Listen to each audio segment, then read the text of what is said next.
लगातार मैं जो कि यूपीएससी का प्रश्न आप लोगों के बीच लेकर आ रहा हूं और मेरे पास अभी 1 लाख से भी ज़्यादा जो कि यूपीएससी का प्रश्न आ चुका है। समझ रहे हैं ना, 1 लाख से भी ज़्यादा जो कि प्रश्न, वो भी प्रीवियस ईयर है। तो ये सीरीज लगातार चलेगा।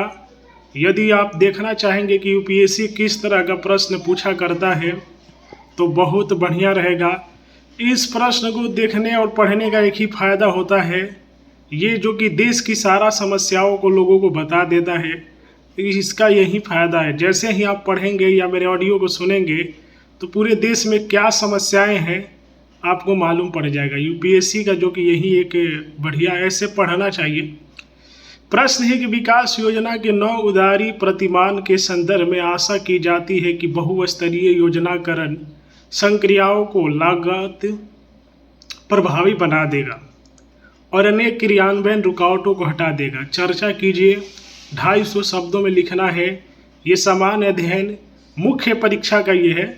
पेपर 2 है शासन व्यवस्था, संविधान, शासन प्रणाली, सामाजिक न्याय तथा अंतर्राष्ट्रीय संबंध। तो व्याख्या लिखना है कि विकास योजना किसी राष्ट्र के प्रभावी उपयोगिता की प्रक्रिया है जो लंबे समय तक के लक्ष्य को प्रस्तावित करता है। बहुस्तरीय योजनाकरण भारत में योजना आयोग के गठन के साथ आरंभ हुआ था। 1991 के एलपीजी लाइबरेलाइजेशन, प्राइवेटाइजेशन एंड ग्लोबलाइजेशन, उदारीकरण, निजीकरण एवं वैश्वीकरण सुधार के बाद अर्थव्यवस्था में निजी क्षेत्र की भूमिका बढ़ गई है। इस योजना की प्रकृति से राज्य की नेतृत्व वाली योजना ऊपर से नीचे की ओर परिवर्तित हुई है। यहाँ विभिन्न हितधारक योजना में संलग्न है एवं निजी क्षेत्रक बाजार ने सरकारी मशीनरी की तुलना में बड़ी भूमिका निभाई है। मेरा इंग्लिश को लेकर थोड़ा लोगों को लगेगा, क्योंकि देखिए हमारा जो माध्यम है वो शुरू से हिंदी माध्यम रहा है, तो इंग्लिश बोलने के सीख रहे हैं तो इसमें गलतियां हो जाएगी तो उसमें, लेकिन यहाँ पर आपको पढ़ना है, एग्जाम करना है तो देखते रहना चाहिए। वर्तमान में बहुस्तरीय नियोजन की ओर भी धीरे धीरे परिवर्तन हुआ है।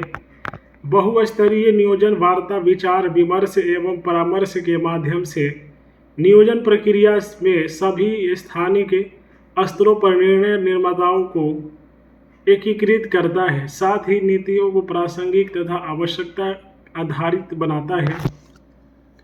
नहीं कहेंगे कि हमारा जो माध्यम शुरू से रहा इंग्लिश माध्यम रहा नहीं है, हिंदी माध्यम रहे हैं, तो थोड़ा इंग्लिश बोलने में तो गलतियां होना ये तो मैं खुद मानूंगा, क्योंकि इंग्लिश मीडियम में हमने पढ़ाई थोड़ी किया है।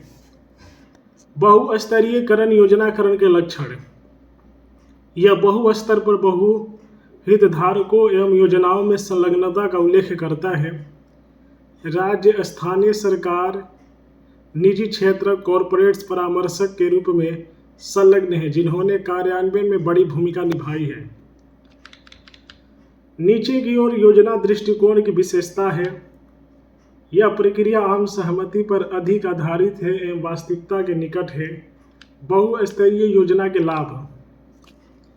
बहुस्तरीयकरण योजना संचालन को और अधिक लागत प्रभावी बनाता है। स्थानीय स्तर की सरकार को महत्वपूर्ण भूमिका प्रदान कर जो लोगों के अधिक नज़दीक है। परिणाम स्वरूप भ्रष्टाचार के कदम लिंकेज को कम किया जा सकता है। उदाहरण के तौर पर योजना में स्थानीय सरकार द्वारा सामाजिक लेखा परीक्षण। 9 उदारीकरण योजना में निजी क्षेत्र की बड़ी भूमिका अदा की है। वे लोग बाजार की मांग के अनुसार अपनी संक्रियाओं को समायोजित करता है, जो अनावश्यक खर्च है उसको कम करता है। कार्यान्वयन में बाधक तत्वों को समाप्त करना। प्रत्येक नई पहल को बिना किसी उच्च स्तर प्राधिकरण के अनुमति के लघु स्तर के अधिकारी कार्यान्वित कर सके। यह विकास के नौकरशाही से विकास के लोकतंत्रीकरण में परिवर्तित करता है। यह अधिक प्रासंगिक नीतियाँ बनाने हेतु लोगों के साथ गहन रूप से जुड़ने के लिए एक तंत्र को समाविष्ट करता है। साथ ही यह उन लोगों की ज़रूरतों तथा हितों तक पहुँच बनाने में सहायता प्रदान करता है जो विकासात्मक प्रक्रियाओं के लाभार्थी हैं। यह वांछित परिणामों के लिए कार्यान्वयन रणनीतियों तथा संसाधन आवंटन की अनुकूलता में सहायता प्रदान करेगा तथा सरकारी योजनाओं की प्रभावशीलता बढ़ाकर क्षेत्रीय विषमता को कम करेगा। 9 उदारवादी बहुस्तरीय योजनाकरण की हानि। यह आवश्यक सेवाओं की कीमत बढ़ा देती है। उदाहरण के तौर पर स्वास्थ्य पर पॉकेट से अधिक खर्च, आय असमानता में वृद्धि। आरोप लगाया जाता है कि राज्य अपनी जिम्मेदारी समाज के कमजोर वर्ग पर डाल देता है। इस प्रकार 9 उदारवादी विकासात्मक योजना के पास हानियों के संग्रह के साथ सकारात्मक बातें भी हैं जो हानियों की अपेक्षा अधिक अनुकूल है।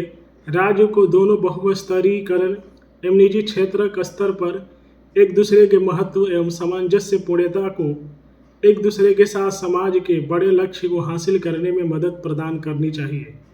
इस संदर्भ में नीति आयोग द्वारा ग्रामीण स्तर पर विश्वसनीय योजनाओं का निर्माण करने तथा सरकार के उच्च स्तरों पर तंत्र विकसित करने हेतु विभिन्न पहल की गई है जो महत्वाकांक्षी जिला योजना, बहुस्तरीय योजना तथा कार्यान्वयन की दिशा में एक महत्वपूर्ण कदम है। तो यदि आप इंटरेस्टेड है कि यूपीएससी किस तरह का प्रश्न पूछता है तो हमारे चैनल से जुड़ जाए।